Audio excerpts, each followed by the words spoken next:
um dos temas mais debatidos e, ao mesmo tempo, um dos mais desafiadores para quem empreende no Brasil. Estamos falando da reforma tributária. Sim, com ela surge a inevitável pergunta: o que muda? Quando muda? Como esses impactos irão mudar o dia a dia da minha empresa? Enfim, hoje, o nosso Fio de Prosa, nós vamos tentar explicar as complexidades do que vem por aí. Tentar, porque ainda há muitas perguntas que não têm respostas. Já está posto aí um calendário de transição até 2032. O cenário tributário tende a piorar muito, porém, para melhorar bastante do que nós temos hoje. É como se a gente entrasse numa grande reforma da nossa casa. Eu ouvi esse comentário ontem: nós vamos entrar numa grande reforma da nossa casa, a gente vai sofrer pra caramba com as obras, mas depois de 7 anos, tudo estará mais acolhedor.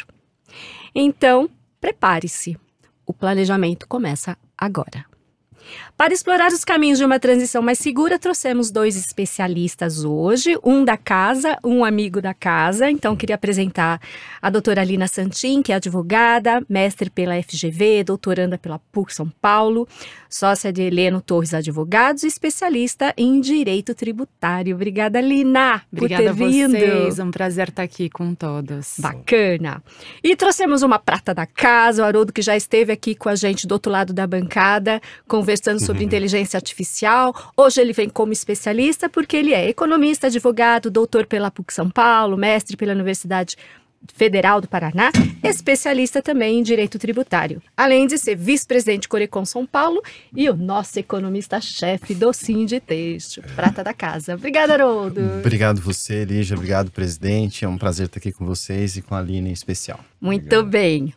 Bom, eu sou a Lígia Santos, jornalista, gerente de comunicação do Sinditêxtil, e estou com o Júlio, nosso presidente do Sinditêxtil. Como é que você gosta de falar? Eu não sou, eu estou. Está presidente. Eu estou presidente do Sinditêxtil. Eu também estou gerente de comunicação.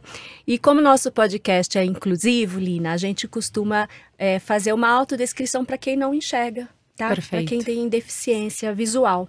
Então, a Lígia, sou eu, sou loira, hoje estou com o cabelo forçadamente enrolado, eu uso óculos, hoje estou com um blazer verde, com umas listas pretas, uma camisa preta.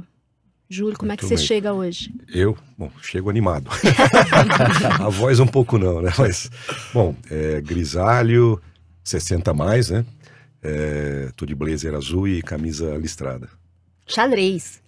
Xadrez. Xadrezinha. Eu só vi uma lista, a outra eu não vi. Homem não pega muito detalhes. Só pegou uma lista. Não se apega em detalhes. Haroldo.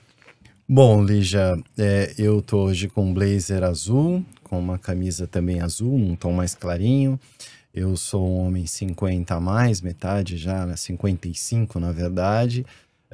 Nasci careca, continuo até então, mas eu tenho uma barba que já foi mais loira. Hoje ela tá em um código de barras mais pro branco do que pro loiro. E é uma satisfação estar aqui também, uso óculos, é uma alegria estar aqui. Beleza. E Elina? Eu sou uma mulher cis, 40 menos. 41. Boa. Sou loira, estou hoje com uma blusa preta e um casaco, porque tá bastante frio em São Paulo, laranja. Adorei, é meio ponche, né? Também, isso, com pelinho. Exatamente. Adorei. Exatamente. Muito bem, agora que passamos das amenidades, vamos entrar no tema denso, né?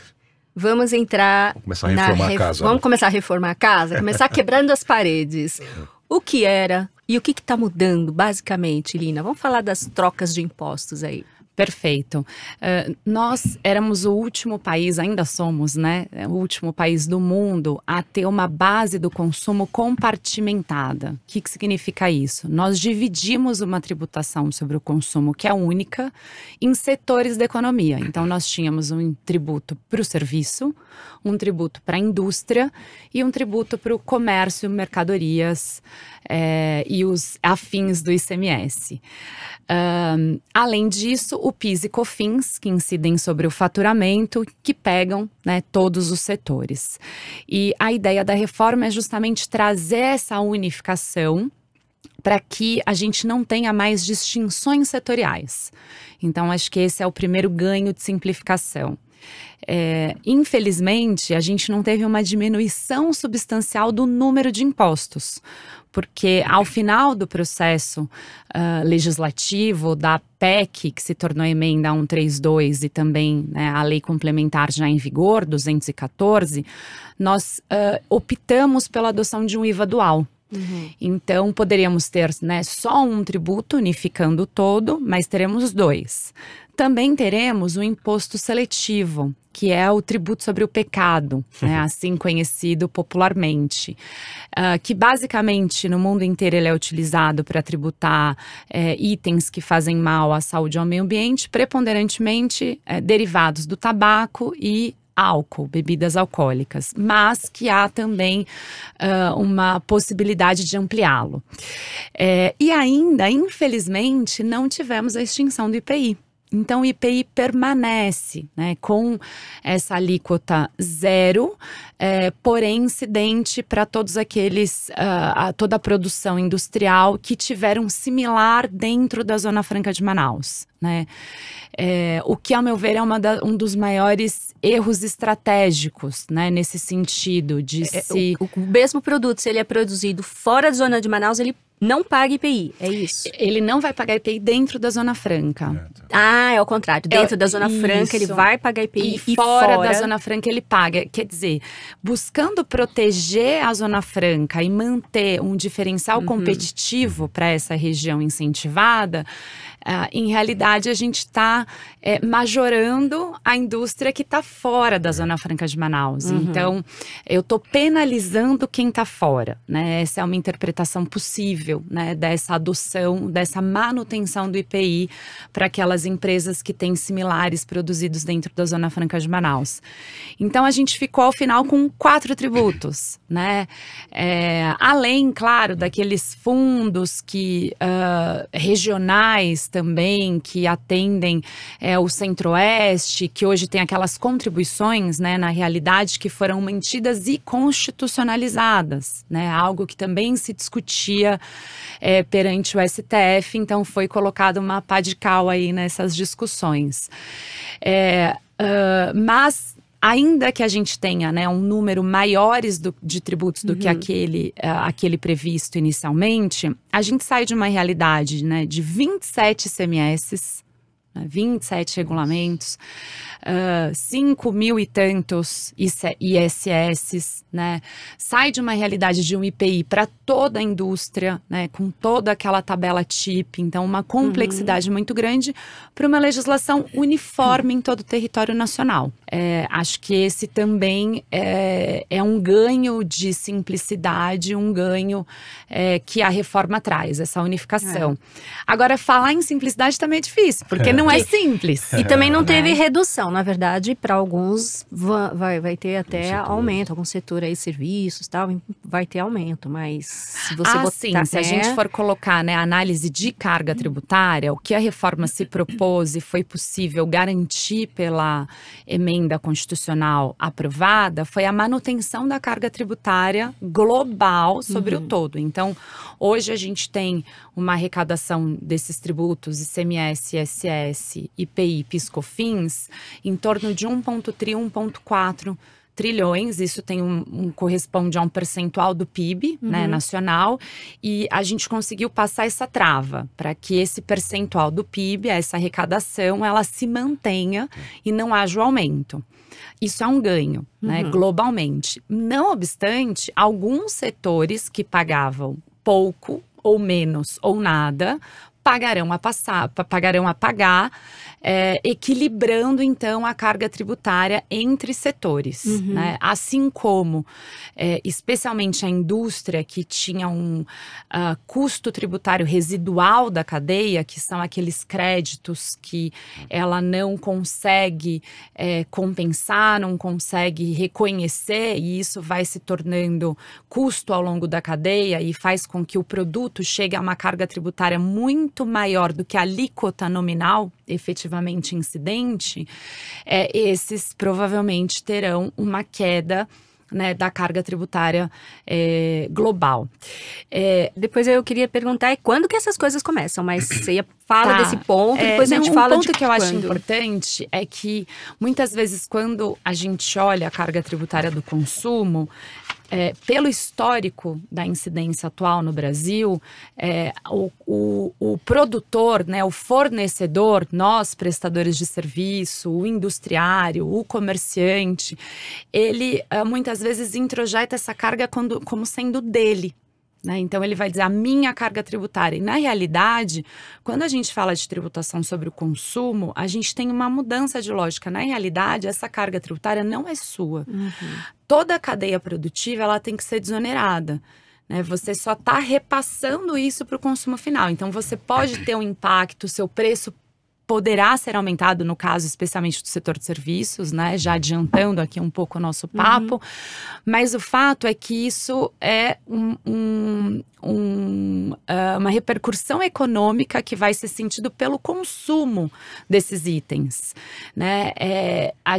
Quando a gente sentir esse novo sistema já implementado, né? A ideia é que em quem está dentro da cadeia esteja totalmente desonerado. Então, quem está no B2B, quem está no meio da cadeia, esses eventuais oscilações de alíquota, um pouco mais, um pouco menos, não faz muita diferença, porque os seus adquirentes tomam crédito, você tem o crédito de tudo que foi adquirido, então você tem uma neutralidade. Quem está no B2C, aí sim, apesar, né, desse tributo ser pago pelo seu adquirente, é óbvio que você pode ter um impacto de preço que pode também trazer algum reflexo na demanda. Mas isso, por todo o sistema, a gente ter a maioria do B2C dentro do Simples e o Simples Nacional ter sido mantido, esses impactos nocivos também foram minimizados. Acho que esse é um aspecto relevante. Tudo isso foi pensado de forma global, né? Sim, bacana. E é interessante, né, ouvindo as tuas explicações aí, né? Como especialista, a gente vai... Aqui não é um podcast, né? Quase uma... É uma aula. Uma aula hoje dos dois. A gente tem que prestar atenção para não dar... Depois vai ter um seminário no final. Aí. Chamado oral. Vai ter chamado oral. Ai, meu Deus, eu de humanas. Mas uma coisa, você comentando, explicando, né, Lina? Que vai ter uma transparência também para o consumidor, que hoje ele não tem nem a necessidade de saber isso, né? Então, hoje vai ficar muito transparente para o consumidor quanto que ele está pagando do produto e quanto que é, de fato, o tributo, né? Acho que isso é um ganho, né? Eu vejo isso como um dos maiores ganhos, inclusive, para o amadurecimento da nossa democracia, né? Para a gente poder conversar a respeito de tamanho de Estado, né? Qual é a carga tributária que o brasileiro médio paga, né? Se a gente for olhar a alíquota média de ICMS, 18, somar ali as incidências, não corresponde ao que a gente realmente paga no consumo da maioria desses itens, né? Então, você ter transparência sobre isso empodera o cidadão. Empodera, acho que o cidadão que é o eleitor, que é quem vai, né, decidir ali nas urnas, quem vai o representar, qual é a qualidade também do serviço público que é prestado em contrapartida, né, o valor que está sendo recolhido, que está sendo arcado. Então, isso é muito relevante. E um aspecto que também amplia essa importância, a meu ver, da transparência, é a mudança da origem para o destino. Isso. Porque também, hoje, nós, por exemplo, aqui, né, no estado de São Paulo, eu estou fazendo aquisições, às vezes, que não foram produzidas dentro do estado. Então, eu, que sou uma cidadã, que aqui moro, aqui usufruo, né, dos serviços públicos que me são prestados, parte do que eu estou pagando não está ficando aqui. Está indo lá para a origem de onde foi produzido. E essa lógica vale para todos os lugares, né, de São Paulo. Então, ter essa redistribuição da arrecadação pautada no local em que o consumo é efetivamente, né, ocorre, me parece também fortalecer essa relação entre cidadão e Estado, e, enfim, a carga tributária e a contrapartida dos serviços públicos que lhes são prestados.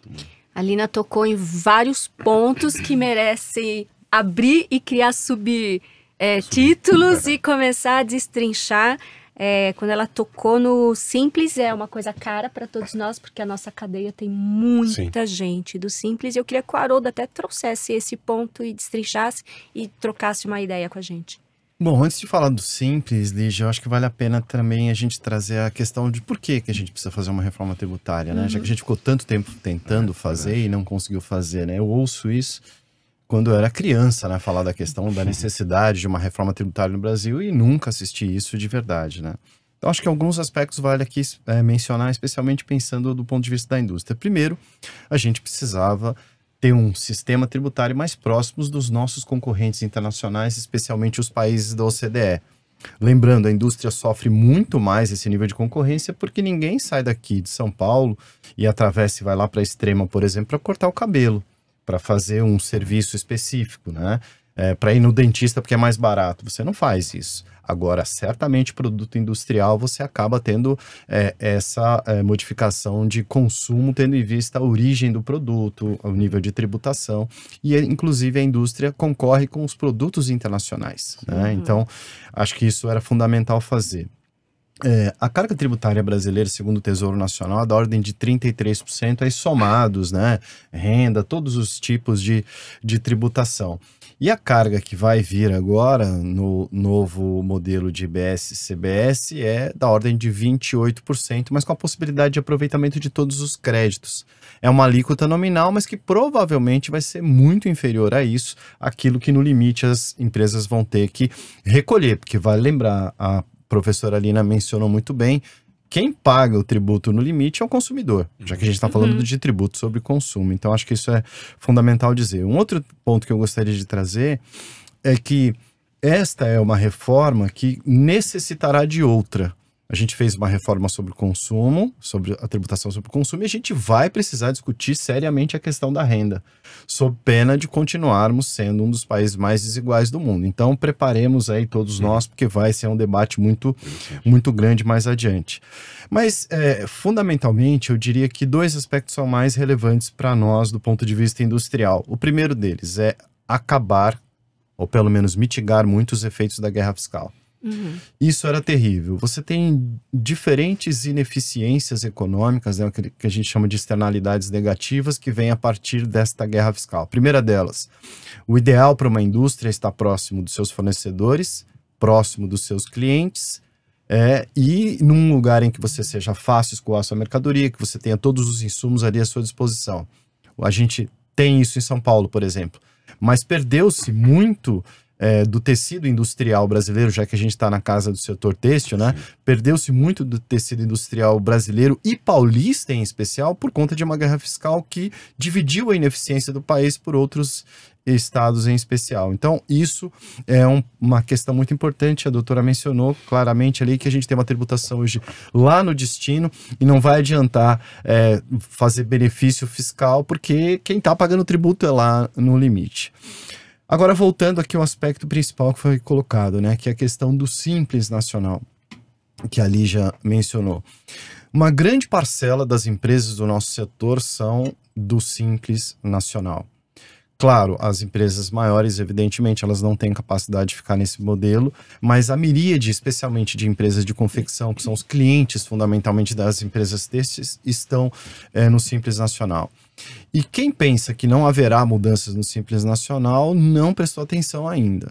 Haverá mudança no Simples Nacional. Eu destacaria o seguinte: imagina hoje você, uma grande empresa de varejo que compra de uma confecção que hoje está no Simples Nacional. Ela quase não se aproveita de crédito nenhum nesse processo. Com a reforma tributária, ela passará a aproveitar parte do que a empresa paga no Simples Nacional, mas se essa empresa adotar um regime de apuração para efeito de IBS, por exemplo, essa outra empresa que compra, o grande varejo, vai poder se aproveitar plenamente.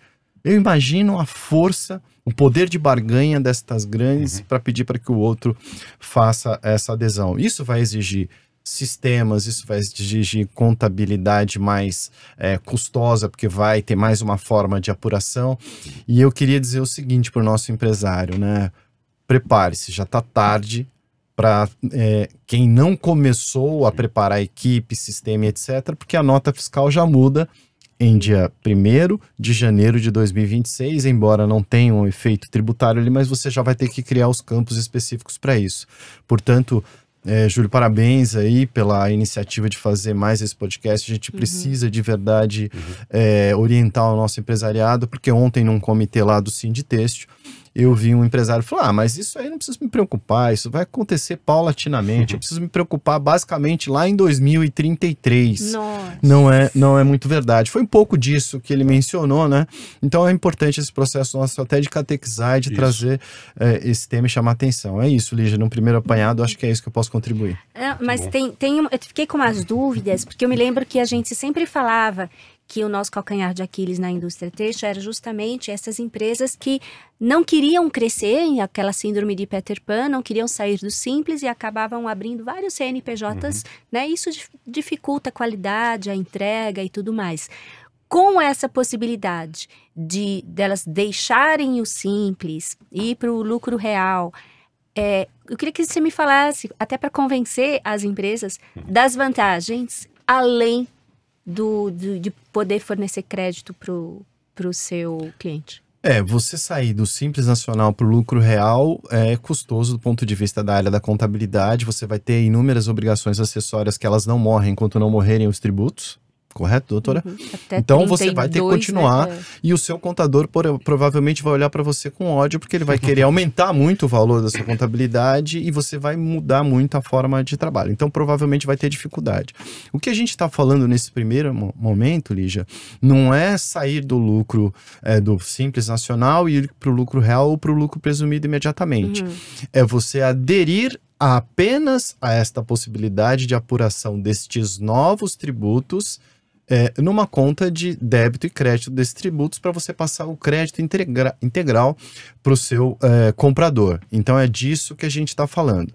Mas me faz aqui trazer uma informação importante, aí sai um pouquinho o advogado, entra o economista e diz o seguinte, um estudo que nós fizemos lá na BIT com dados da Receita Federal mostram que a carga tributária existente, carga geral existente nas empresas do Simples, do lucro presumido e do lucro real, especialmente no setor têxtil, no lucro real a carga tributária é menor. E por que ela é menor? Fundamentalmente porque as empresas no lucro real conseguem aproveitar todos os créditos que a legislação atual permite. E elas vão conseguir aproveitar muito mais, sem aquele receio de ter que usar os serviços da doutora Lina, por exemplo, para dizer assim, não, mas esse papel que a Receita Federal está dizendo que está glosando aqui do meu crédito, eu uso ele na fábrica. Eu falo, não, isso aqui você imprime o relatório do podcast aqui, então isso aqui não é da fábrica, isso aqui é outra coisa. Então essa zona cinzenta entre você poder aproveitar ou não o crédito, ela basicamente vai sumir. Vai estar muito claro aquilo que você pode aproveitar e aquilo que você não pode aproveitar. Então acho que é importante sublinhar isso, Lígia. Não estamos falando de uma grande transformação e sair todo mundo do Simples de uma hora para outra, tá? Planejamento que deve começar ontem, vale né? a pena. E outra, como a tabela do Simples não tem sido reajustada ao longo do tempo, você tem naturalmente expulsado empresas do Simples Nacional ou feito com que elas paguem uma alíquota cada vez maior por uma simples razão. Para eu transformar 100 camisetas há 10 anos atrás, era um valor em reais. Hoje, para transformar essas 100 camisetas, é muito mais. E a tabela não foi alterada. É mais ou menos o que acontece com o imposto de renda nosso. A gente está pagando mais sem ter ganho mais necessariamente em termos de poder real de compra. E Lina, quando é que essas coisas todas vão começar efetivamente? Explica pra gente como é que é esse calendário. Vamos lá, eu gostei da sua anedota com relação à reforma. A gente tem uma que é da contorcionista. Então o contribuinte, ele foi se contorcendo para caber numa caixa bem estreita, cheia de questões e apertada. E a reforma, de certa maneira, ela está abrindo essa caixa. E o contribuinte, ele precisa se ver livre, inclusive, dessas amarras que foram criadas, mas dói.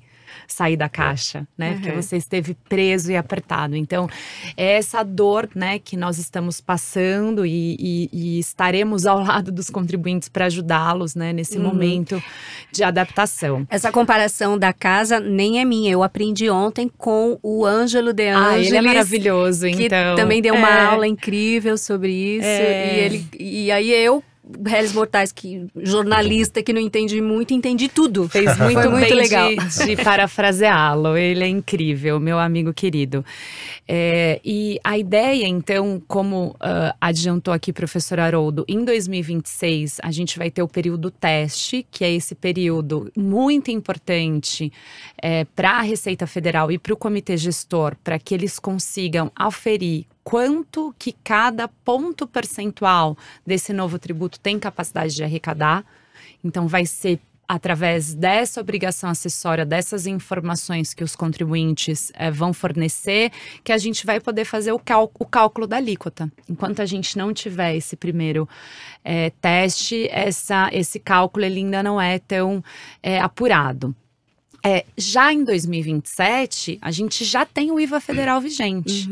Então, a transição do PIS/COFINS para a CBS é muito rápida.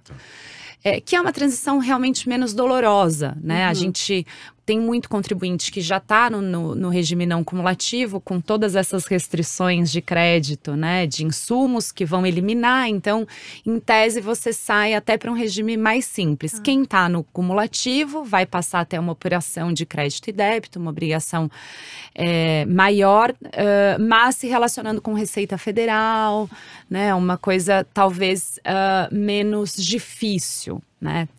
O período, a meu ver, mais trabalhoso e que vai trazer maiores desafios para a adaptação das empresas, ele vai de 29 a 32. Tá? Porque o que vai acontecer? Em 27 eu tô lá, já tô com o meu IVA federal, já tô pagando a minha CBS, e em paralelo eu vou continuar ali no meu período teste do IBS, né, durante 27 e 28. Em 29, o ICMS e o ISS começam a cair no percentual de 1/10, né? Enquanto o IBS começa a entrar com essa mesma proporção de 1/10. Ou seja, eu vou ter durante 2029 a 2032, período de 4 anos, a convivência desses dois regimes. Então, eu vou ter que manter a apuração do ICMS ou do ISS e ter a nova apuração. E uma apuração de um ano para o outro mudando. 29, 1/10, né? 30, 2/10, 31, 3/10, 33, 4/10. Quase como o RV do passado. Posso pôr Todo mais dia um você tinha que olhar, né? complicômetro? Por Aí, favor. doutora, e há que se lembrar também que os tributos antigos tem muito tributo que era por dentro. Um tributo incide sobre o outro. Mas nesse que a doutora está mencionando é um tributo por fora. Por fora. E aí você vai saber. Então você tem sistemáticas muito distintas, tudo isso convivendo ao mesmo tempo. Que Perdão. delícia. Não, Vamos lá. perfeito, exatamente. Então eu vou ter que manter a minha apuração total e, né, atual, com essa queda, que cada ano eu vou ter que recalcular quanto vai ser, vou ter novas alíquotas, vou ter esse desafio e uma apuração nova. O bom é que as alíquotas já estão todas definidas. Não. Olha aí que legal. Como que a gente vai fazer o planejamento anual da empresa, né? Pois é, então tem realmente um desafio na própria incerteza, né, das alíquotas. É claro, a gente tem aí algumas simulações, tem aquela tentativa do Congresso de ter colocado aquela trava de 26,5, mas o enforcement é baixo, até porque ela mesma não condiz com a própria objetivo de manter a carga tributária atual, né? Se 26,5 não for suficiente, a própria Constituição, né, autoriza que seja mais que 26,5. Mas aqui, já puxando o assunto, né, para outro tópico do nosso encontro, a grande aposta do governo é o split payment, tá? Porque se a gente conseguir, de fato, baixar a sonegação, né, aumentar a arrecadação consequentemente, eu vou precisar de uma alíquota geral menor para que essa arrecadação seja possível, né? Nossa, então, e sobre esse tema, o professor Ângelo falou, precisamos de um outro encontro só para falar disso, né?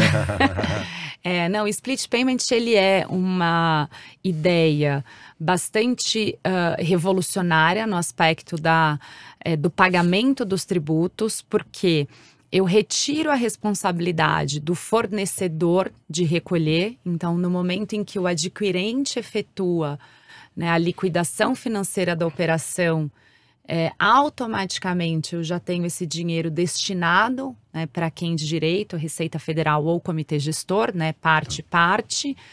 E isso tem alguns impactos, né? O impacto privado é que muitas empresas acabam utilizando, né, esse recebimento como capital de giro. Né? Você posterga o pagamento ou faz apuração trimestral, enfim. Então, isso é um primeiro impacto, né, olhando ali do lado de caixa, olhando para o lado das empresas. Por outro lado, você também retira uma responsabilidade da empresa. Não é mais ela que precisa recolher. Olha que beleza, né? Assim, ela depois, claro, vai ter que fazer uma apuração final né, de créditos e débitos para ver se houve um recolhimento a maior ou a menor, e eventualmente complementar ou ressarcir, né, no final do período de apuração.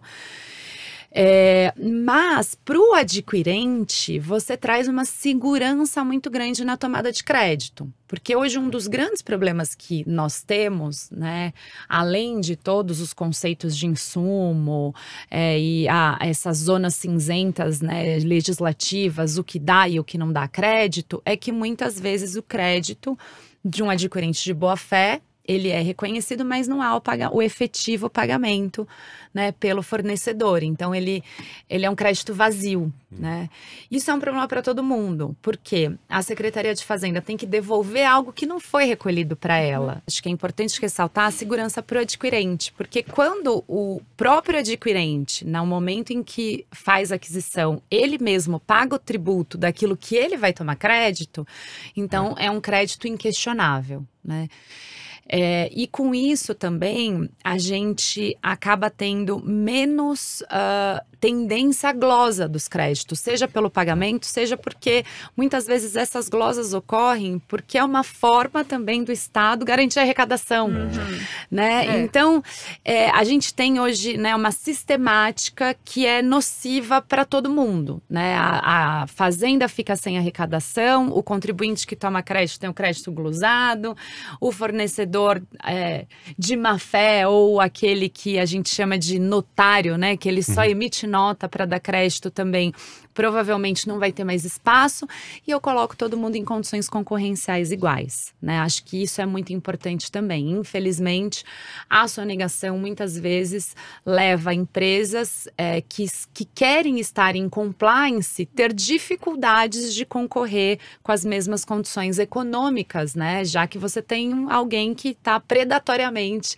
tomando conta do mercado. Então, garantindo, né, que todo mundo está pagando igual, você acaba trazendo uma condição concorrencial também mais isonômica, né? E a neutralidade que a reforma também preza bastante. Mas eu comecei a falar de split payment pensando na questão da alíquota. Então, além da gente não ter o período teste, que é o período muito relevante para que o cálculo da alíquota seja feita, a gente também não sabe efetivamente quanto de fato, né, o split payment vai conseguir ajudar na diminuição da sonegação e no aumento da arrecadação. Sim. Até porque a gente não sabe se vai ser o super inteligente, o mais ou menos. Exato. Tem diferentes split payments em discussão, né, doutora?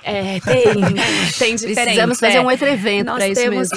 Nós temos um split payment, por exemplo, que eles pensam em implementar no varejo, que é um split payment por uma alíquota média, uma carga média. Então, não efetivamente eu vou ter o recolhimento ali da alíquota da operação, mas eu vou ter uma média de que nesse setor a carga é tanto, então eu vou garantir essa média ao final do período de apuração, vai se fazer, né, os ajustes necessários. O super inteligente seria aquele que no momento da liquidação ele já vê inclusive os créditos da operação. Porque se você tem crédito, você não precisaria estar recolhendo todo para depois ter que pedir de volta em 3 dias, né? Ou 60 dias, né? Então, tem aí algumas modalidades em estudo, são questões tecnológicas também de implementação. Nós não podemos esquecer que somos o país do Pix, né? Temos tecnologia e integração. O Trump não está gostando muito do Pix, né? Por conta da Visa e da Mastercard, mas nós somos o país do Pix. Mas é isso, exato, até isso. Então, acho que temos capacidade de implementar, mas é tudo muito novo, né? E tem também um histórico muito ruim de alguns países que tiveram algumas tentativas de implementação e que impactou mais ainda o fluxo de caixa das empresas, porque, especialmente na experiência europeia, tinha uma retenção desses valores. Antes do próprio fisco dar como quitado, o fornecedor não recebia nem a parcela dele com relação ao produto vendido. Então era horrível para o fornecedor, né? Não ia nada para a conta dele, né? E aí muitas vezes isso fica no ar, fala, pô, não funcionou em nenhum lugar, por que vai funcionar no Brasil, né? Mas o que está sendo pensado aqui já é um modelo mais avançado, que não impactaria esse pedaço, né, da venda, daquilo que é de direito do fornecedor. E somos um país que realmente, nesse aspecto tecnológico, a gente se destaca, né? Eu queria passar um detalhe aqui, traduzir um pouquinho disso na implicação para o nosso empresário, né? Sim. Aí volta o economista. Que é o seguinte, vamos imaginar que a alíquota seja 28%, como a gente está falando. Hoje, muitos dos nossos empresários, especialmente os menores, eles precisam pegar lá a sua duplicata, o seu recebível de R$1.000 e ir no banco antecipar aquilo por razões de necessidade de fluxo de caixa. O que ele recebe hoje? Ele recebe os R$1.000 descontados da taxa de juros que o banco ou aquela operação exigiu. Vamos imaginar 5%. Então ele vai receber lá os 900 e tal lá. Exatamente, é isso que ele vai receber. Vai tirar 5% daqueles R$1.000 que a gente está observando. Ok. O que ele vai fazer? Ele pega esse dinheiro, coloca em caixa e daqui a 30 dias ou 45 dias ele paga o tributo, ok? Então ele trabalhou com o dinheiro que inclusive era o imposto que ele antecipou. Capital de giro. Capital de giro. O que vai acontecer com a implementação do Split Payments? Ele não vai mais receber aqueles 900 e tralalá. Ele simplesmente vai ter 28% descontado daquele título, menos a taxa. Portanto, esse cara vai sair com menos de 700 para poder operar nesse período, porque o restante é tributo. Então, isso vai ter um impacto significativo, gigantesco para as empresas que hoje fazem desconto das suas duplicatas. E é importante que o empresário se prepare para isso. Falei bobagem, professor? Perfeito, eu acho que esse é o mais relevante no aspecto do capital de giro, né, de fluxo de caixa. Quem faz adiantamento de recebíveis, acho que vai ter um impacto mais nocivo e precisa se adaptar para que seja minimizado. Nossa, então, planejamento. Então, vamos arredondar a questão do calendário. Então, a gente vai ter que, a partir de 1º de janeiro de 2026, a gente entra um ano de fase teste, onde a gente tem que anotar lá, ainda que não seja real, a gente vai colocar o valor, não vai ser cobrado, né? Isso, é a obrigação acessória. Exatamente. Né? Isso no federal, né? No federal, e na verdade é uma obrigação acessória, que vai ser o equivalente a 1%, né, do tributo, 0,9% para o federal, da CBS, e 0,1 para o IBS. Isso foi uma exigência, porque para não ficar essa informação concentrada só para Receita, o comitê gestor falou, não, eu também quero aí um pedacinho. Fazer o teste dos dois, já. Isso. Mas é só aquela anotação para eles começarem a entender. Uma única obrigação acessória. Isso. Exato. Aí, em paralelo para... Isso. Perfeito. Aí depois vai passar 2 anos, 2027, 2028, onde o PIS/COFINS já some. Em 27 já. Em 27 de janeiro.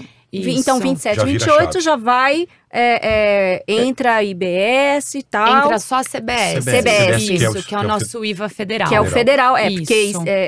PIS/COFINS é federal. Isso. E aí, em 29, começa tudo valendo ao mesmo tempo, com as alíquotas daquele ano E ano a ano, até 2032, vai ter que fazer as transições, olhando essas alíquotas, para que ISS, ICMS, tudo isso vá assumindo e os impostos novos vão assumindo. Perfeito. Vão ser 4 anos nessa situação de Exato. caos, para finalmente em 2033 não existir mais o que era passado. Perfeito, é isso. Nossa, vai ser difícil. Segundo dizem os meus alunos, né? Professor, o bagulho vai ficar louco. Vai ficar louco. Vai ficar louco. Essa é a realidade. A aposta otimista é que… Tem aposta otimista? Tem uma aposta otimista. Vai, bom. deixa eu ser uma luzinha no fim do túnel, né? A aposta otimista é que a apuração da CBS, como ela já começa em 27, quando o 29 chegar, ele só vai replicar o que ele já faz para a CBS, perdão. Ele já vai estar fazendo para a CBS, então agora ele vai passar também a fazer para o IBS. Então, ele se adaptando bem à transição federal, a transição estadual talvez seja menos caótica. O ICMS ou o ISS, ele já tem hoje. Então, talvez… né, não sei, claro que é desafiador, né, manter os dois, ter esse cálculo anualmente sendo refeito, os tributos por dentro, o tributo por fora, é desafiador, mas a aposta otimista é que se for leve essa transição federal, ela vai ajudar na transição estadual e municipal. E aí, isso já vai estar mais no fluxo, né, das contabilidades, dos departamentos financeiros das empresas. Mais tá? uma pimentinha aí. E quando tem a empresa que tem os setores que tem incentivos fiscais? Perfeito. Como é que vai Esse fazer é um bom esse ponto, match, hein? até para explicar o porquê dessa transição. Por que essa transição foi pensada assim, né? Com a Lei Complementar 160 de 2017, nós tivemos a convalidação dos benefícios fiscais, né? A gente colocou ali, olha, a guerra fiscal existe, vamos tentar apaziguá-la e botar uma data para isso terminar. E vamos trazer transparência aos benefícios, né? Porque tinha alguns que não eram assim tão claros, né? Nada e aí claros, passaram a ser claros para todo mundo. Para ter o espelhamento e tudo mais, né? Então, espelhamento por região, né? Exato. Então, houve realmente essa luz que foi colocada, o prazo para finalizar. E qual é o prazo para finalizar os benefícios fiscais? 2032.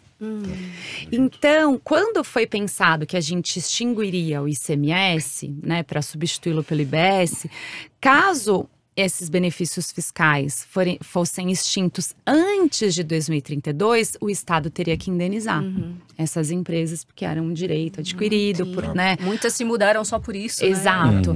Então, por isso que se manteve, né, o ICMS até 2032, com esse percentual caindo, inclusive porque na 160… também tem essa queda, é uma queda maior, é 20% já que começa a cair os benefícios. Isso, não é só a alíquota que vai sendo reduzida, o próprio benefício, o efeito do benefício vem sendo reduzido. Exato, já estava previsto no 160, então isso continua agora para o IBS. Então, a partir de 2029, eu vou começar a ter essa queda do ICMS em conjunto com a queda dos benefícios, porque o IBS vai entrando sem benefício, né? E com isso a gente mantém, né, o direito das empresas que se organizaram, né, em torno dos benefícios assim concedidos, não gera essa necessidade de indenização, mas ainda assim foi criado o fundo de compensação de benefícios fiscais, não pensando nessa compensação no sentido de passado, mas uma forma também deles se manterem nessas regiões. Acho que não é desejável, né, que em 1º de janeiro de 2033 a gente apague as luzes das empresas, né, que se localizaram muitas vezes só por conta do benefício. Então, a ideia é que o fim do benefício não seja tão negativo economicamente, que o fundo também ajude essas empresas para que não gere desemprego em massa em determinadas regiões, fechamentos, né? Também em série, né, de fábricas, instalações, né, para que a gente tente minimizar esses impactos nocivos. Há uma questão importante aqui, né? Nós não podemos esquecer que existem vários mandamentos constitucionais e um deles é o artigo 3º, que fala da necessidade do Estado brasileiro de mitigar as desigualdades regionais, né, a desigualdade de renda. E se esses estados foram capazes de atrair essas empresas e dar bons empregos e etc., somente por conta dos incentivos fiscais, significa dizer que ali não tinham outros atributos, como uma boa logística, infraestrutura e etc. E, portanto, se você tira isso e não coloca nada no lugar, a gente, ao contrário, estaria piorando a situação dessas regiões. Sim. Mas eu acho que vale a pena, doutora, mencionar uma coisa que me corrija, né, e acrescente, por favor. Nesta perspectiva da empresa permanecer lá e precisar recorrer a esse fundo que o Estado teria recurso para dar, elas precisam, primeiro de tudo, é ter a sua contabilidade ali bonitinha. Se não me engano, é uma coisa relacionada simplesmente ao investimento, não é aquela parte que você... isso aqui é um custo tributário apenas, né? Você tem que ter um investimento real como contrapartida e, portanto, tem que comprovar aquilo. E, mais importante, tem que se habilitar. E para se habilitar, tem que estar com a sua contabilidade bonitinha. O que eu recomendo, quem não tem... Isso que eu ia perguntar, o que uma empresa tem que fazer hoje? Não fiz nada, o que eu faço hoje? Hoje, debruce-se, contrate profissionais específicos para fazer a avaliação apropriada de todos os seus débitos e créditos, para você ter a possibilidade de entrar num processo como esse, claro, como a sua homologação de crédito apropriada e você se habilitar para tanto. Sob pena, a doutora vai poder falar, como você vai ter a extinção desses tributos.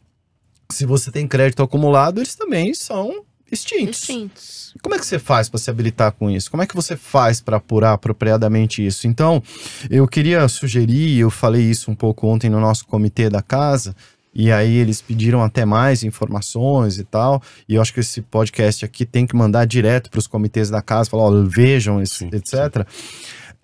É fundamental para o empresário do nosso setor hoje investir em apuração apropriada de crédito que tem com os profissionais que eles forem da sua confiança, porque isso, a despeito dele imaginar que é um custo que ele está tendo agora, isso pode fundamentalmente gerar uma excepcional receita para ele depois, e ele de verdade aproveitar todos os créditos que tem.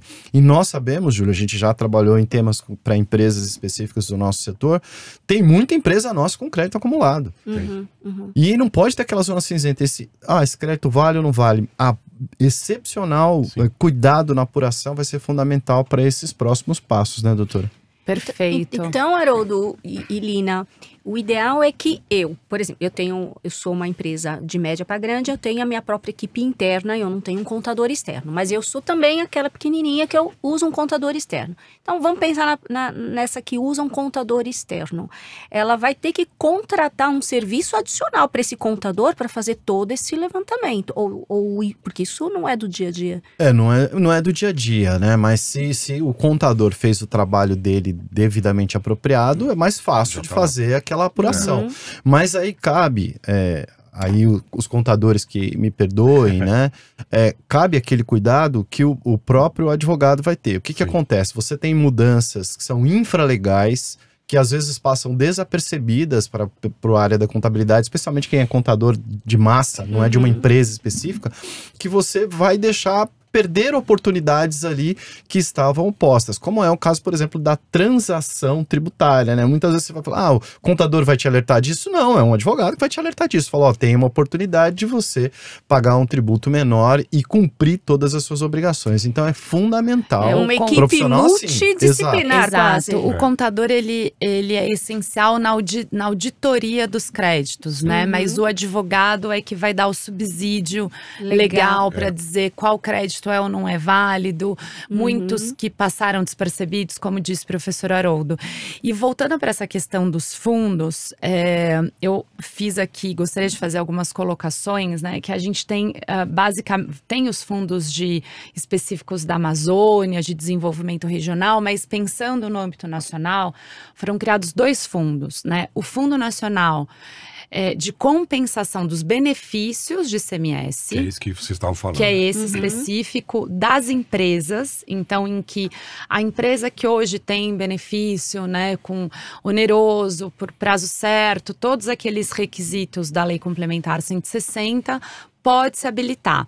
E aí, todas as colocações do professor Haroldo são perfeitas. Você precisa estar em compliance e como esse fundo, ele já tem previsão orçamentária, já teria, né, para 2025. Não colocaram dinheiro não colocaram lá, mas dinheiro, está previsto. Está previsto, né? E ele, embora esse dinheiro só comece a ser distribuído em 29, então não ter colocado ainda não tem prejuízo, né?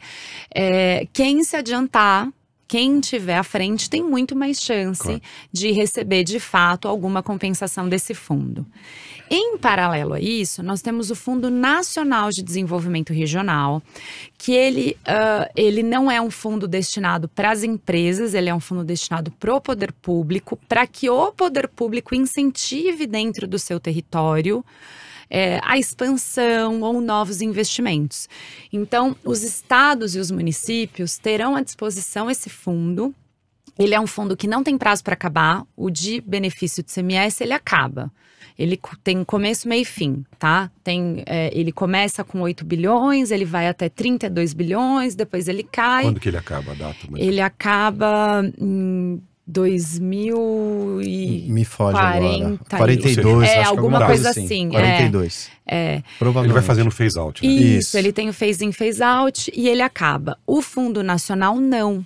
Ele chega a 60 bilhões, ele também vai crescendo, para em 60 bilhões com a atualização anual de IPCA, sem data para acabar. Ou seja, é um valor muito substancial que vai estar à disposição, né, de todos os entes do comitê gestor.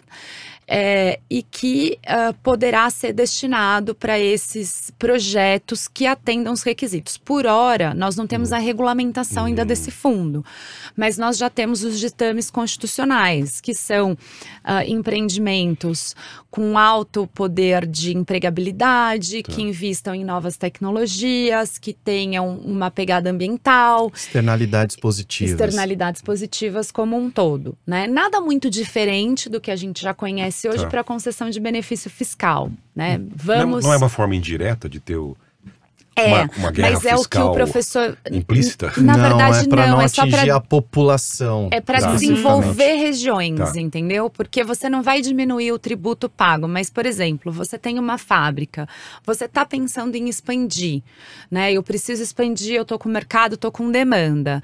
Então você já fica com isso na cabeça. Peraí, por que eu então não vou expandir pensando em ter um pouco de dinheiro desse fundo, né? Isso não vai fazer que você pague menos IBS, que a sua alíquota diminui, mas que você vai ter um subsídio, um custeio, né? Para que esses seus investimentos tenham esse aspecto social. Exato. Por exemplo, é um dinheiro carimbado isso? Me pergunta. Ou seja, o regulamento ainda não deixa isso muito claro, mas é possível e é desejável, né, que sim, que seja uma destinação própria e específica, justamente porque uma das coisas que preocupa é que, não obstante a natureza positiva, o objetivo positivo do fundo é a gestão desses recursos, então, o compliance e a governança desses fundos, né? Até acho que vale a pena, a doutora mencionou 2 vezes a expressão comitê gestor, e acho que quem está assistindo a gente aqui não é tão afeto ao tema, acho que valeria a pena mencionar o que seria esse comitê gestor, né? O poder que tem ele para O comitê gestor, ele é um órgão Contei isso sobre os fundos, acho que até 2042 a gente isso mesmo. tem. Então não errei. Perfeito. Muito bem. Não, esse é o nacional, que fica até 2043 com 60 bilhões, depois ele não, ele continua. É isso mesmo, encerra em 42 o outro. Isso, perfeito. Doutora, então, o comitê gestor, explica pra gente gestor, aí. Porque isso é importante, parece não ser, mas é. Não, o comitê gestor é importantíssimo, ele tem o dono da bola. muitas funções, é o dono um da pouco bola. disso, que é o dono, é uma coisa nova pra gente, né? É uma coisa nova, é uma autarquia nova, ela tem até uma definição jurídica, né? Uma natureza jurídica inédita, mas basicamente ela vai reunir os 27 secretários de Fazenda e 27 membros que irão representar os municípios. Né? E aqui a gente já tem o primeiro conflito. Porque como que eu vou pegar 5.700 municípios com perfis de uma metrópole como São Paulo e uma cidade de 6 mil habitantes, né, nos interiores do Brasil, sendo representadas, né, por 27 membros. Então, isso seria justamente para que a gente consiga uma representação paritária entre estados e municípios, 27 de cada. Mas, dentre os municípios, eu já estou tendo disputa para a eleição dos representantes, tá? Isso, inclusive, foi judicializado. Já foi, tá no STF. E a gente está com esse imbróglio aí tentando ser decidido, tá? De como vai ser essa nomeação dos representantes municipais. Bom, mas para que vai servir o comitê gestor? O contribuinte, ele não vai mais se relacionar com as secretarias de Fazenda. Ele não vai recolher para a Secretaria de São Paulo, para a Secretaria do Rio, para a Secretaria de Minas. Ele vai recolher para o comitê gestor. O comitê gestor é um órgão centralizador da arrecadação do IBS, responsável em fazer as devidas remessas. Então, um problema que a gente tinha, né, no Brasil, no caso do ISS, às vezes, é para qual município eu pago. Esse problema termina, porque agora você paga para o comitê gestor e o comitê gestor é que decide para quem vai. É ISS, né? Ou é ICMS? Também acabou. Tá IBS, é lá, né? Então, o comitê gestor, esse órgão centralizador, ele também é responsável por fazer o ressarcimento dos créditos. Então, é ele que vai receber a apuração. É como, assim, fazendo uma má comparação, mas para tentar ajudar, né, o contribuinte, o empresário, compreender, a gente não tem a Receita Federal, que centraliza tudo no âmbito federal. O comitê gestor vai ser uma receita estadual, que vai centralizar tudo lá. Tá aqui, né? Exato. Vai ter que ter uma estrutura para isso, vai ter que ter... Vai ter que ter uma estrutura, tem custo, tem técnicos. Ajudantes. E o que é muito preocupante a princípio ele seria isso. Basicamente, nós pensávamos num órgão, claro, com a sua representatividade, mas ele seria quase que uma inteligência automática ali de recebimento, de cálculo, mas ele foi inflando ao longo do processo legislativo, porque como as secretarias de Fazenda perderiam alguns poderes, esses poderes foram sendo colocados dentro do comitê para que eles não sejam perdidos, né? Entendi. Então se tornou um órgão com uma relevância política, né, muito grande. E aí, inclusive, o contencioso administrativo, ou seja, quando eu tenho um auto de infração, né, e aí eu decido impugnar esse auto e abrir um processo, né, junto que hoje antes eram as secretarias de Fazenda, os tribunais de impostos e taxas, né, vai ser o comitê gestor. Né? Então, é o comitê gestor que vai decidir e que vai também emitir, por exemplo, soluções normativas, o regulamento. Então, a gente vai ter um regulamento unificado. Quem vai fazer esse regulamento? Vai direcionar as verbas. Igual a gente faz as consultas hoje lá para a Receita Federal, hoje vai fazer a mesma coisa. É muito poder. É bastante de poder. De segurar o dinheiro é um especial poder. De segurar. Se ele demorar 2 dias, 3... 30 dias, isso modifica completamente a capacidade do município. Ele tem um impacto no federalismo brasileiro, né? Sem ele dúvida alguma. E a composição já está definida desse comitê?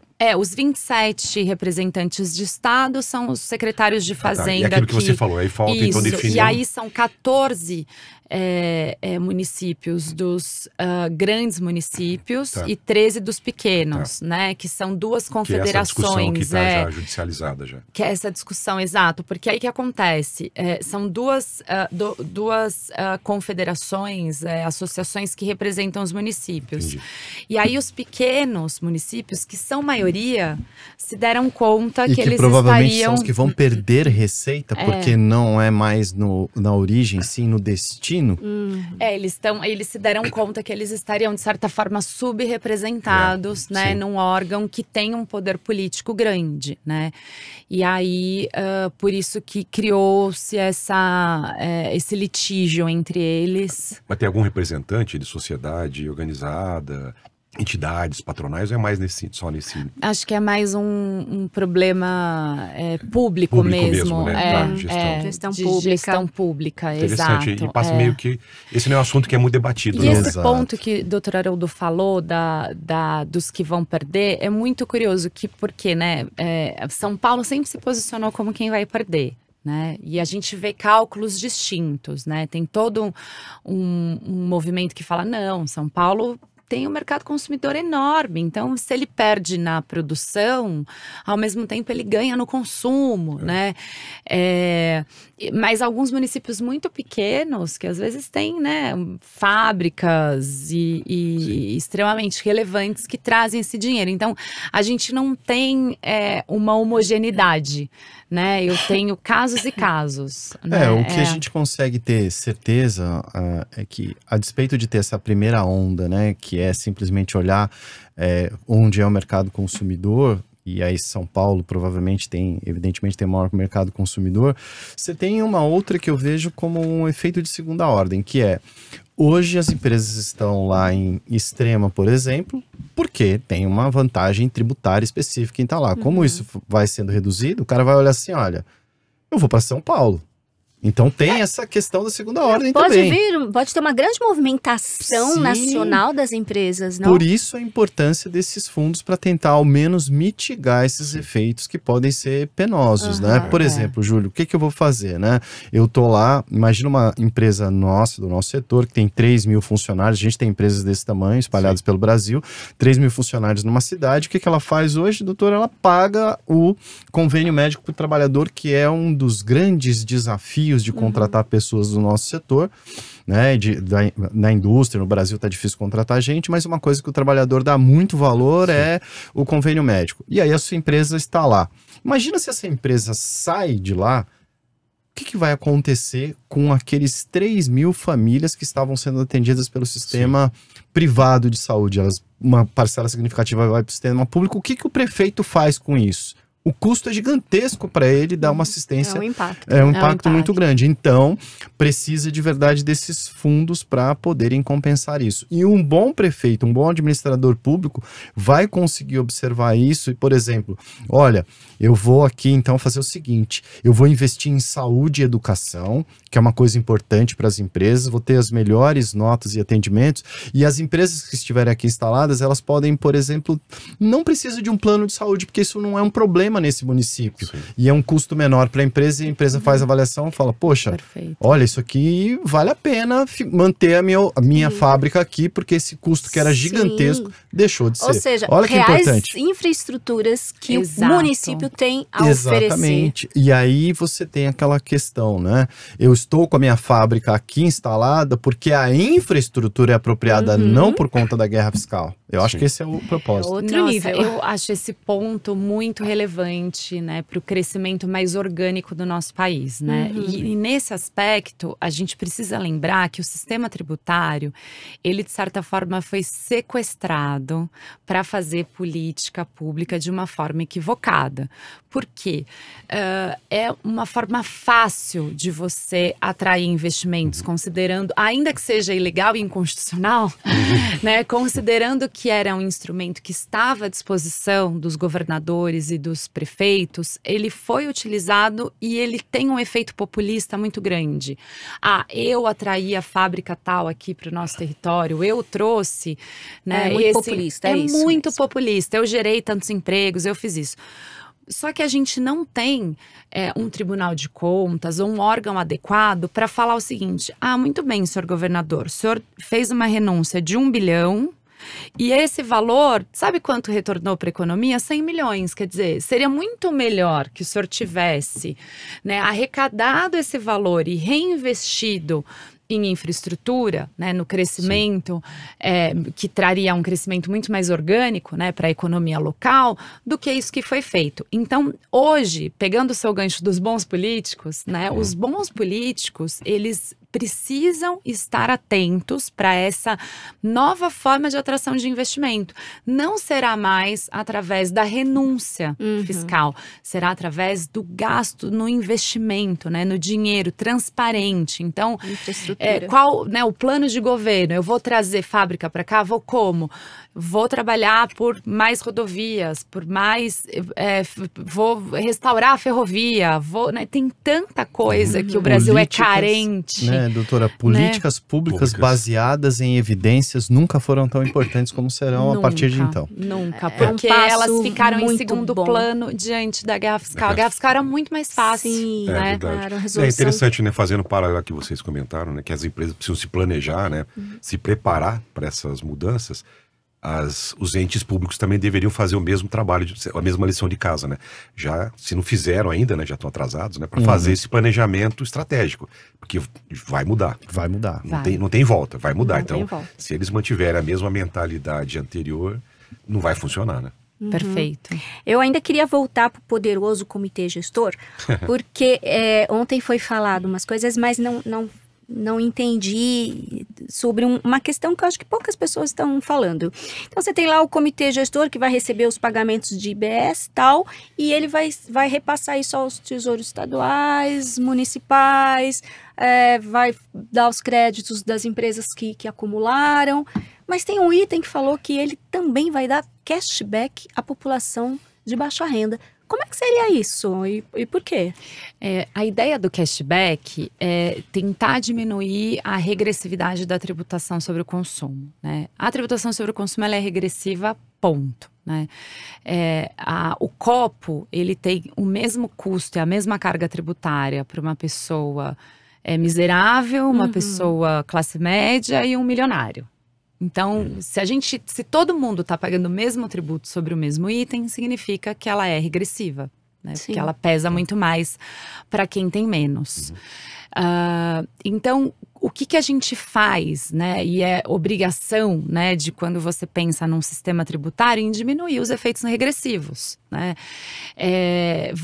No Brasil, historicamente, a gente usou o conceito da seletividade para tentar diminuir a regressividade. Então, aquilo que é mais essencial paga menos, e aí eu garanto o acesso, né, para quem precisa, para os itens básicos, pagando menos, e aquilo que é menos essencial paga mais. Só que esse conceito de essencialidade ele é muito furado, né? Porque quem é o Estado para dizer o que é essencial e por que só arroz e feijão pode ser essencial, né? E é dinâmico também, né? O que não é essencial hoje pode passar a ser amanhã, né? Um smartphone não é essencial para a inclusão digital de uma família Aquela de baixa música, né? renda? Você tem fome de quê, né? Exatamente. Então, é um conceito relativamente furado, né? E que a própria tabela TIP, que é o tributo, né? O IPI, que traz o conceito de seletividade obrigatório pela Constituição, demonstra que não tem uma racionalidade muito grande. Tem, né, produto de limpeza que paga menos, às vezes, do que... Aliás, que paga mais do que alguns outros itens que não são essenciais e por aí em diante. E aí, a ideia inicial da reforma era que todo mundo pagasse a mesma coisa. Só que isso poderia deixar a regressividade mais grave, porque eu acabaria com cesta básica, por exemplo, né, com aquela isenção de cesta básica que nós temos. Essa ideia não foi para frente, manteve-se alíquotas reduzidas para aquilo que a gente chamou de essencial, que é saúde, educação, medicamentos, a cesta básica, né, transporte público. Então, alguns setores tiveram essa alíquota reduzida em 60% ou isenta, ou 100%, né? E aí o cashback, ele também, de certa forma, foi diminuído. Sim. A princípio, ele seria bem maior, né? Que se todo mundo pagasse a mesma coisa. Como já está pagando menos em alguns, o cashback também diminuiu. E ele ficou obrigatório, né, nas contas de água, energia elétrica e gás, né? Possível de ser implementado em outras, mas essa é o que já veio inclusive os percentuais na lei complementar. Destinado para aquelas famílias que tenham a renda per capita de até meio salário mínimo, tá? Como isso vai ser feito, né? Você, nessas contas recorrentes, você pode ter o cadastro e através do CAD único, que já funciona, né, para os programas de transmissão direta de renda, muito bem, você já pode que essas contas já venham sem a incidência do tributo. Tá? E o outro modo é que a pessoa pague e depois receba como um adicional, como se fosse no momento do recebimento da Bolsa Família. Então, você ainda tem, né, um valor a ser acrescido. Algo que eu tenho falado, que eu acho importante, é que os municípios eles têm autonomia para ampliar os cashbacks. Né? Então, ele pode ampliar, ele pode dispor da sua arrecadação dentro do meu município, para os meus moradores, eu posso ampliar esse cashback. E é um poderoso instrumento, né, de melhoria de índices de desigualdade, índice de Gini, né, de melhora na qualidade de vida da população mais vulnerável. Né? Eu sinto, infelizmente, ele ter ficado tão pequeno, tá? Mas eu quase não ouvia falar. Ontem falou-se rapidamente. Estão se falando muito pouco. Muito pouco, porque o cashback, assim, quando você pega, né, só as famílias que têm a renda per capita de até meio salário mínimo, você pensar, né, eu tenho um professor Chueri, ele sempre dá o exemplo, imagine a professora de primário que mora sozinha e professora do setor público que ganha R$2.500. Ela não vai ter o cashback. Não vai ter. Né? A empregada doméstica de uma capital como São Paulo, né, que ganha R$2.500, não vai ter o cashback. Né? Então, ela realmente acaba restringindo muito, né, o acesso ao cashback. Né? Seria mais desejável que a gente tivesse um critério mais ampliativo. Mais amplo, né? Mais integrativo. Exato, porque a tributação sobre o consumo é regressiva. E aí, um outro aspecto que o professor Haroldo falou da necessidade da gente rever a tributação da renda, né? Essa próxima reforma que já se anuncia, acho que talvez um outro passo também seja a redistribuição da arrecadação. Hoje, no Brasil, a gente depende muito dessa base do consumo. Então, isso faz com que o nosso sistema seja ainda mais regressivo. Né? Se a gente depende mais de 1/3 de toda a arrecadação sobre o consumo, não tem progressividade que a gente consiga botar na renda para minimizar os efeitos regressivos que a gente já tem no consumo. Né? Até porque as pessoas de baixa renda não têm renda, né, gente? Ela só tem consumo. Todo o seu pouco dinheiro vai para o consumo. Então, sobrevivência, né? É a sobrevivência.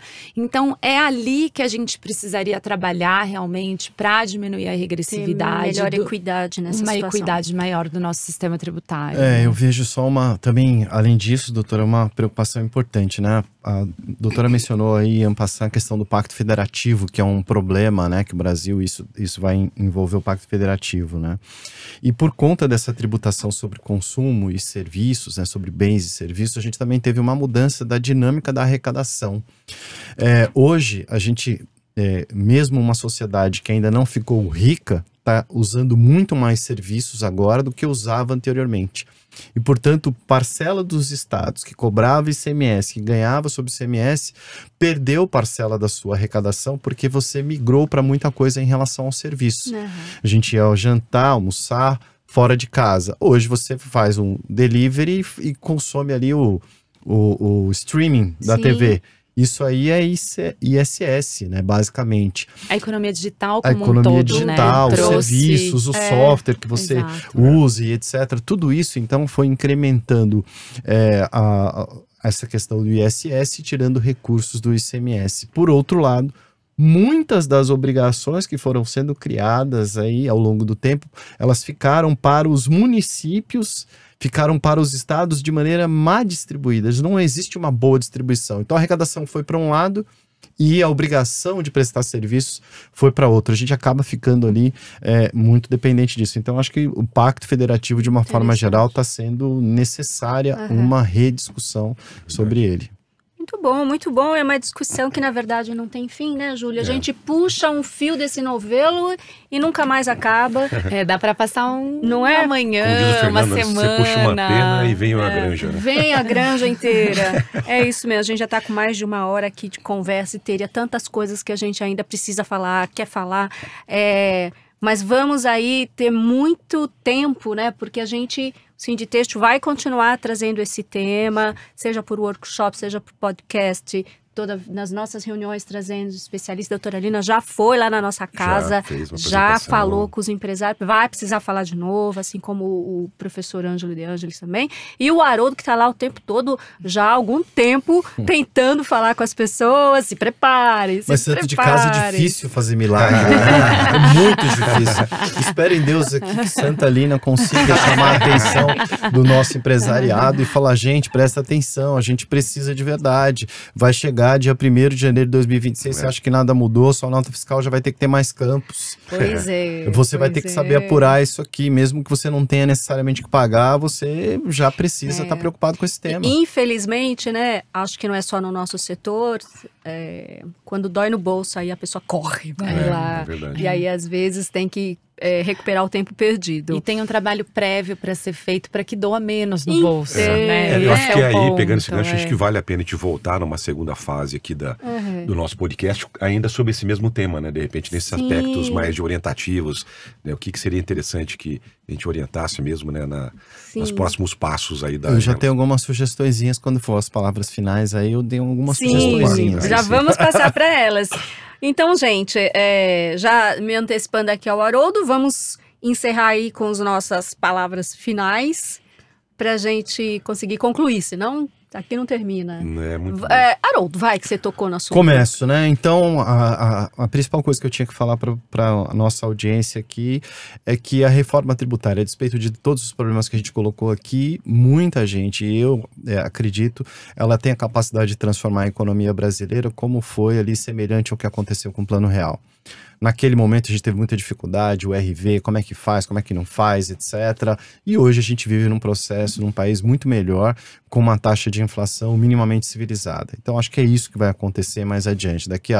Em 2033, Júlio, nós vamos estar fazendo esse nosso podcast aqui, a gente vai estar feliz, falar, valeu a pena, tá? E também, como vai manter a Zona Franca de Manaus, se não me engano, vai até 2070 e tanto, né, Se doutora? não renovarem, Se não renovarem, vai até 2070 e tanto, então a gente vai ter podcasts demais daqui até lá. Firmes e fortes. Então acho que isso é importante dizer, vai ser bom para o país a longo prazo. O IPE fez um estudo dizendo que pelo menos 5 pontos percentuais do PIB podem melhorar em 10 anos a partir de implementada a reforma na sua totalidade, então isso é importante. Prepare-se, empresário. Contrate lá o seu bom advogado, o seu bom contador, o seu economista para fazer uma coisa que muita gente não está prestando atenção. Vai acontecer uma mudança importante dos preços relativos. Todos os preços vão ser alterados. E aí a pergunta que a gente coloca é a seguinte: você tem poder de barganha suficiente no mercado para você manter o seu próprio preço e ter os créditos tributários que você não tinha agora e, portanto, ter uma lucratividade maior? Ou você vai ter que repassar tudo isso para o seu cliente? Um economês aqui é qual a elasticidade de preço de demanda dos seus produtos. É isso que você vai precisar avaliar. Eu sugiro também, Júlio, um comitê de acompanhamento que as empresas tenham que fazer, envolvendo todos os seus profissionais, até o pessoal da área de vendas, o pessoal também de publicidade. Todo mundo precisa estar envolvido nesse tema, não é só o pessoal da contabilidade. Os sistemas, então, vão ser alterados, você vai ter que ter alguém de sistema para te ajudar, você vai ter que ter pessoal qualificado, preparado, e se você deixar para contratar esse cara em 2026, você vai pagar mais caro e talvez não pegue o melhor, pegue aquilo que está sobrando no mercado que você vai precisar, então é importante.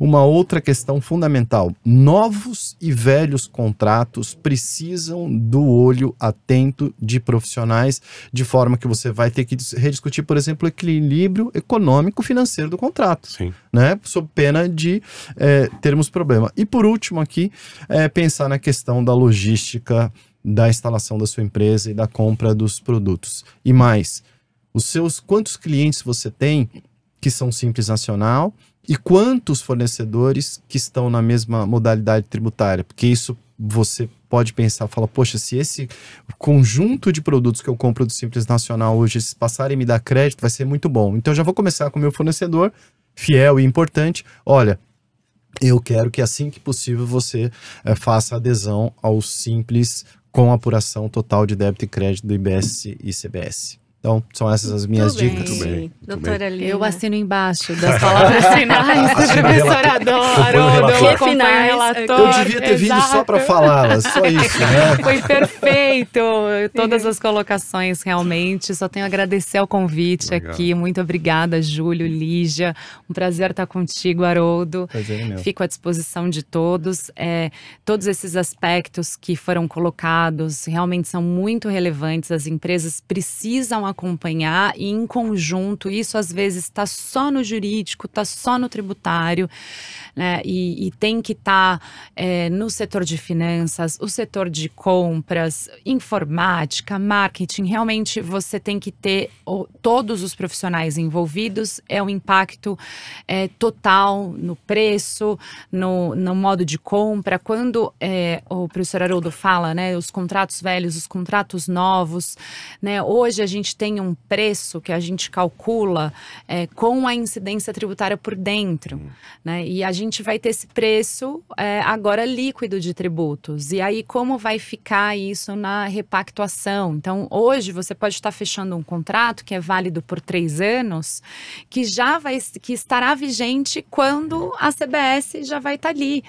Então se você não tiver uma cláusulazinha prevendo, né, que a partir da entrada em vigor da CBS, né, esse valor vai ser cobrado por fora, vai ter um acréscimo no preço, garantido crédito para o adquirente, né? E isso quando você está fornecendo, mas o mesmo para quando você está adquirindo, né? Então você também precisa ficar de radar ligado, né, para que o dinheiro não fique na mesa, para que você se posicione corretamente na hora de repassar esse tributo para quem tem crédito, na hora de adquirir. Eu estou adquirindo, hoje eu adquiro por 100, que eu sei que lá dentro tem o PIS/COFINS, por exemplo, né? Para dar um exemplo simples, e o ICMS.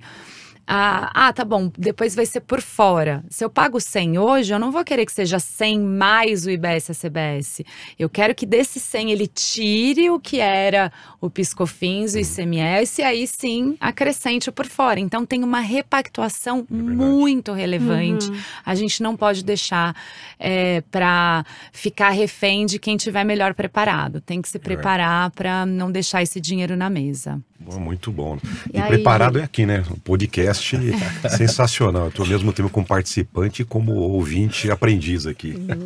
E é interessante isso que a gente falou, né? E são aspectos de ordem prática, né?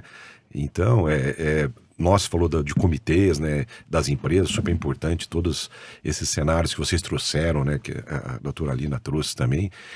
Nós na casa, né, no Sinditexto, e falando também da ABIT, a gente tem acompanhado de perto essas movimentações, né, e tentado, inclusive, fazer a gestão, né, junto às decisões, né, legislativas sobre esse assunto da reforma tributária. Então, eu recomendo, né, que os nossos ouvintes também procurem provocar também as suas entidades de classe, entidades patronais, para que tenham também essa atuação. Mas, assim, de novo, agradeço, né, o Haroldo é de casa, né, mas faz milagre, sim, né? Imagino. Jurídico e economista, né, e a Lina, que é uma parceira, né, já é de casa também, super agradeço o tempo disponível para nos ensinar, né, para trazer esse compartilhamento de conhecimento com todos os nossos ouvintes e associados. Muito obrigado de novo. É isso aí. Então, para todos os empresários, você empresário, você associado que não quer ver o apocalipse, prepare-se para atravessar o deserto. São 7 anos, não são 40, e que você vai chegar na Terra Prometida. Espero que a gente também tenha cumprido a nossa promessa de tentar esclarecer um pouco mais. Muito obrigada, gente. Muito Valeu. Obrigada. Prazer. Obrigado.